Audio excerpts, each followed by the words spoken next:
The soldiers steady themselves against the sides of a Higgins boat as another breaker pummels the landing craft. In the back, one poor man can't keep his chow down, and in the front, someone runs prayer beads through his fingers. Another salvo from the battleships. Surely nothing could have survived the bombardment. The boat's helmsman calls out, "Time to go ashore." The landing ramp collides with a concrete seawall, fragments of a ladder falling imply into the passenger bay. The Americans scramble out of the boat, scaling the concrete as their enemy opens fire. But it is not the chatter of an MG-42 that greets these United States Marines, but the slow chug of a Soviet machine gun. This is Incheon, South Korea, and like the Normandy landings barely 6 years before, this amphibious invasion will turn the tide of a war.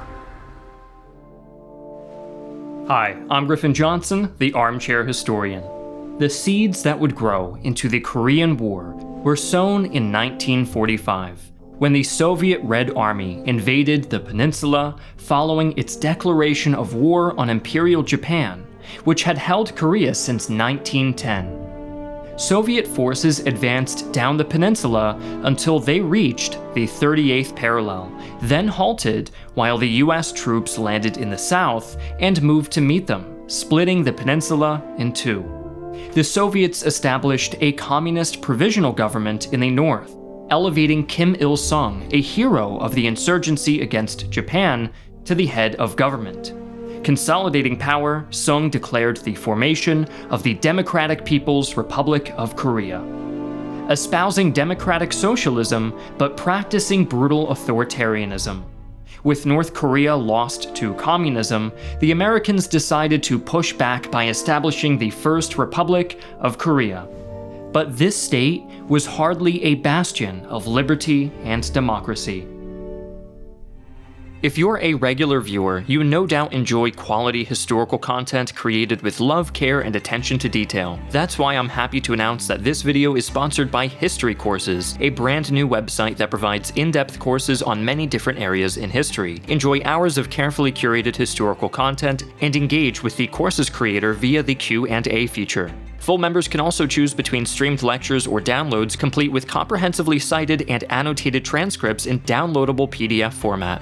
With membership starting at just $5 a month, you'll get access to all of the content the site has to offer. At the moment, there are 3 courses on the site covering early Roman history, Norman England, and the American Revolution, and new content is added to the courses on a constant basis. Help support our community and encourage the creators of great historical content by signing up for history courses using our affiliate link in the description below. South Korea's first experience with democracy bore a disappointing resemblance to affairs in the DPRK. When elections were held in July of 1948, US-backed candidate Syngman Rhee just barely made it over the threshold with an entirely unsuspicious 92.6% of the popular vote. Both Rhee's administration in the south and Sung's administration in the north wanted nothing more than to reunite the two halves of the peninsula under their respective governments, making conflict between north and south inevitable. Rhee declared his intent to reconquer the north to American envoys and followed up his statements with a Soviet-style purge of ideological opponents, including the Chechu uprising by communist elements, which led to between 30,000 and 60,000 casualties. Rhee's roughshod approach caused his American backers to limit their investment in what they saw more akin to a diet democracy than a truly free state. Even if Rhee had gotten his war, American support would have been hard to come by. The readiness of America's ground forces had dropped precipitously, and by 1950, of the 10 combat divisions in the United States Army, only one, the 82nd Airborne, was considered combat ready. All US forces had also been evacuated in late 1949, leaving the South defended exclusively by the Republic of Korea Army, or ROK Army. Observing this weakness, Kim Il-sung began to believe that he could rapidly invade and conquer South Korea. Eventually, Sung launched his invasion, but claimed to his dying day that it was a righteous response to a surprise attack from the south, which was conveniently defeated so decisively by the Korean People's Army that no evidence of the invaders was left. Meanwhile, in his memoirs, Nikita Khrushchev stated, "I must stress that the war wasn't Stalin's idea, but Kim Il-sung's. Kim was the initiator. Stalin, of course, didn't try to dissuade him." The Korean War was a very unique kind of proxy war, where the larger US and USSR were mostly against a conflict that their clients in Korea were all too keen to initiate. And initiate they did. In the early hours of June 25, 1950, the Korean People's Army, or KPA, crossed the 38th parallel with an armored spearhead of 150 T-34-85s, rapidly pushing the ROK Army back towards Seoul, and capturing both Kaesong and Ojeongbu. Yet despite the dire situation, it was late evening before news reached the Secretary of Defense, who begrudgingly woke up long enough to leave orders for General Douglas MacArthur to investigate rumors of a disturbance along the 38th parallel before going back to sleep. While he slumbered, the ROK Army Chief of Staff, Chae Pyong-duk, was seemingly busy doing his best to lose the war as quickly as possible. Thanks to multiple communication failures, his counterattack with the 2nd and 7th Divisions east of Ojeongbu broke down in confusion. The isolated 1st Division put up fierce resistance, but with limited anti-tank weaponry, they could do little against the horde of T-34s. With retreat as the only reasonable course of action, General Chae instead ordered his troops to hold fast. Soon the 1st Division was alone, fighting a doomed last stand as the static South Korean positions were systematically annihilated. President Ri then fled Seoul, and just 2 days after the invasion began, the capital fell to the KPA.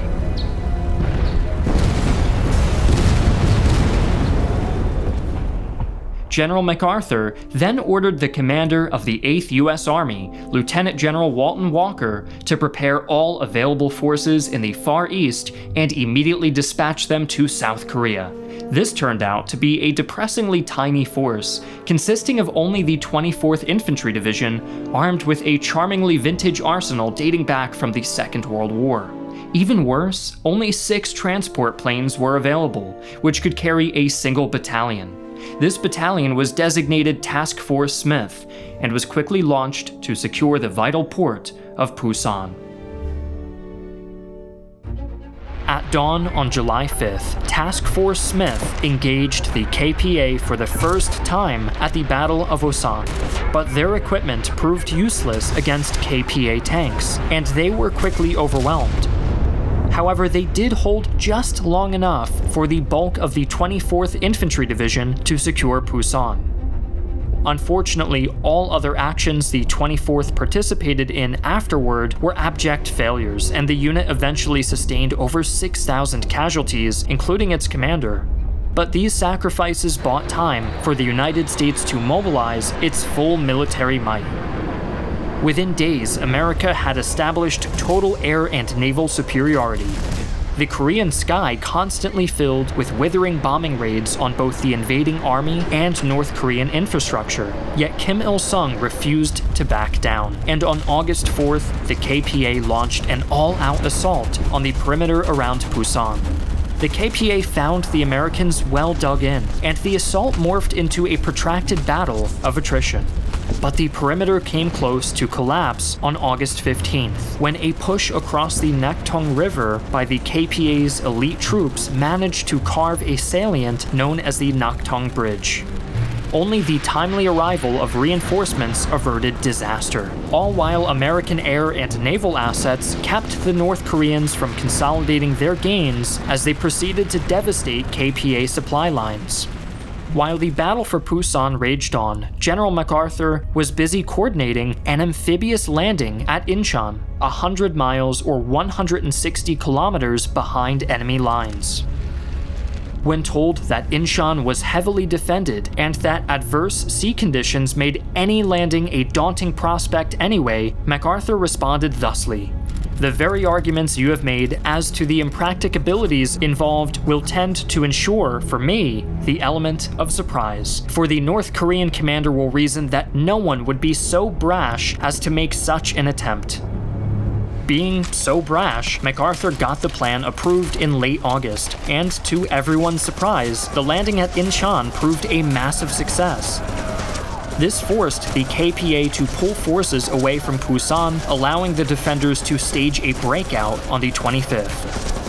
This was the last straw for the North Koreans, and their morale finally shattered, with hundreds of soldiers surrendering en masse as the Americans drove north, and attracted the attention of Chinese border troops at the Yalu River. With Incheon secured, UN forces began their drive to liberate Seoul. The road to Seoul was a grueling campaign which saw intense combat around airfields and strongpoints. Flamethrowers and massive bombardments played a key role in dislodging stubborn KPA troops. The fighting only worsened when UN troops met the KPA in the Second Battle of Seoul. Brutal house-to-house combat saw thousands of KPA soldiers killed, while American casualties hovered close to 300.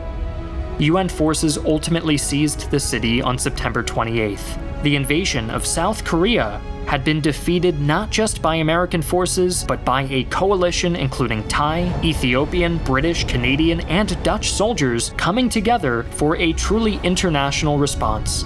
Morale was high, victory was sweet, and with your friend and mine Douglas MacArthur leading the charge, the thought on the ground was what could go possibly wrong.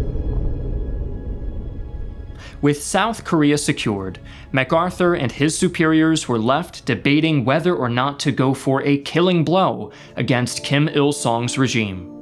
Syngman Rhee was still determined to reunite the peninsula under his rule, and the men on the ground were eager to take revenge on the North for the casualties they had suffered during the brutal fighting around Busan and the Nakdong River. Ultimately, the Joint Chiefs authorized MacArthur to invade North Korea as long as such operations had a reasonable chance of success. As the Americans rested on their laurels and planned for their invasion of North Korea, the People's Republic of China moved troops closer to North Korea, ultimately assembling a force of almost 500,000 men at the Yalu River. After the intense battles in the south, Pyongyang fell with astonishing ease. The dispirited KPA offered virtually no resistance, and the capital was taken on October 19th. The US Joint Chiefs of Staff ordered MacArthur to prepare the way for unification of a free and independent Korea, unaware that UN success had awakened a sleeping giant, the People's Republic of China. China had watched the Korean War with concern that only grew as their ideological brethren in the north were routed by the capitalist forces. The same day Pyongyang was captured, 300,000 soldiers of the People's Army, led by veterans of the Chinese Civil War, crossed the border into Korean territory, and a whole new phase of the conflict began. The first Chinese offensive began on October 25th with an easy victory at the Battle of Unsan. But the People's Army did not press its advantage, withdrawing quickly back into the mountains. Then, just a week after the first offensive, the North Korean winter set in, with temperatures dropping to -8 degrees Fahrenheit or -22 degrees Celsius, accompanied by howling gales. In spite of these appalling conditions, MacArthur insisted that the offensive continue, but the second encounter with the Chinese at the Cheongshan River on November 25th was a disaster, with the ROK 2nd Corps being wiped out and the US 8th Army being thrown into a disorderly rout. Then, on the 27th, the 30,000-strong US 10th Corps was encircled by over 120,000 Chinese soldiers near the Chosan Reservoir. For 17 days, the Americans fought desperately to escape the trap, before finally breaking out to the port of Hungnam, where they were evacuated. The survivors were dubbed the Chosen Few, in a bitter play on words. Chosan Reservoir was a horrendous battle, with Chinese forces regularly offering no quarter to their American adversaries. Left with no choice, the UN coalition was forced to go on the defensive, and Pyongyang was abandoned on the 5th of December. The rapid retreat saw both UN forces and Korean civilians withdraw before the Chinese advance, and the journey south was fraught with accidents and tragedies, including the death of General Walker, commander of all US Army forces in Korea. Only a personal visit to the troops by Walker's successor, General Matthew B. Ridgway, forestalled outright panic. Even so, there was nothing the coalition could do to stop the enemy advance, and in January, 7 Chinese armies washed over Seoul, forcing the defenders to retreat, and Seoul changed hands for the 3rd time. Relief for the shell-shocked defenders only came when the Chinese supply lines were broken by US air power, forcing them to begin a slow withdrawal back to the 38th parallel. The UN's fortunes had well and truly turned. Yet General MacArthur remained convinced that victory was possible, and even pressured President Truman to authorize the use of nuclear weapons on Korean soil. After weeks of enduring this insubordinate behavior, Truman sacked MacArthur and promoted General Ridgway in his place. Meanwhile, the Chinese were experiencing issues of their own. Coalition air superiority remained absolute, and North Korea now resembled a moonscape of craters from ceaseless US bomber attacks. Ridgway undertook several initiatives in his new position. Operation Wolfhound saw a massive air reconnaissance effort reveal the People's Army were holding their positions, if not withdrawing, and Ridgway capitalized on this information to launch Operation Thunderbolt, a new drive toward Seoul. Thunderbolt brought the UN forces to the city, but the daring offensive, Operation Ripper, saw the capital change hands for the 4th and final time. From this point on, Ridgway and the UN forces doubled down on their philosophy of overwhelming firepower, leveraging superior American military technology to level the playing field with the overwhelming numbers of the People's Army. Ridgway became focused on destroying the Chinese rather than retaking North Korea, but the war devolved into a stalemate of attrition, with salients developing in the shifting lines and hardpoints like Porkchop Hill and White Horse Mountain changing hands in bloody tugs of war. Superior firepower or not, the People's Army was still in the fight, and the US Joint Chiefs estimated that a renewed march on Pyongyang would result in a minimum of 200,000 US casualties, an utterly unthinkable price for the war-weary American public to be asked to pay.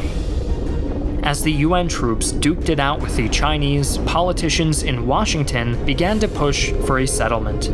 They saw little chance of ending the conflict any other way. Peace talks began in mid-1951, while Ridgway and his cohorts continued to battle the Chinese. But neither side wanted to risk admitting defeat, fearful of the reaction from both their government and their constituents. Belligerent diplomats and petty cultural misunderstandings caused negotiations to stall on multiple occasions as a result. There was also the thorny issue of POWs. Over 60,000 Korean and Chinese prisoners refused repatriation, preferring to stay in the South. This would result in much bickering between the two sides, dragging matters on for over a year until a ceasefire agreement was finally agreed on July 27, 1953. The deal established a demilitarized zone at the 38th parallel and set up a neutral nations repatriation commission to settle the ongoing POW issue. Syngman Rhee naturally refused to sign the agreement, and officially, North and South Korea are still at war to this very day. When all was said and done, the status quo came at the cost of 3 million lives, most of whom were civilians. Both sides committed a number of massacres, but the United States denied their own war crimes in Korea for many years while publicizing the brutality of their enemies. From 2005 to 2010, a South Korean commission conducted a large-scale investigation of war crimes, concluding that 82% were perpetrated by South Korean forces, with 18% perpetrated by North Korean forces. Many were motivated by fears of communist insurgents hiding among civilian populations. Like its Cold War cousin, the Vietnam War, the Korean War was a long, bloody, and ultimately futile conflict. The only difference was that the US succeeded in forgetting Korea.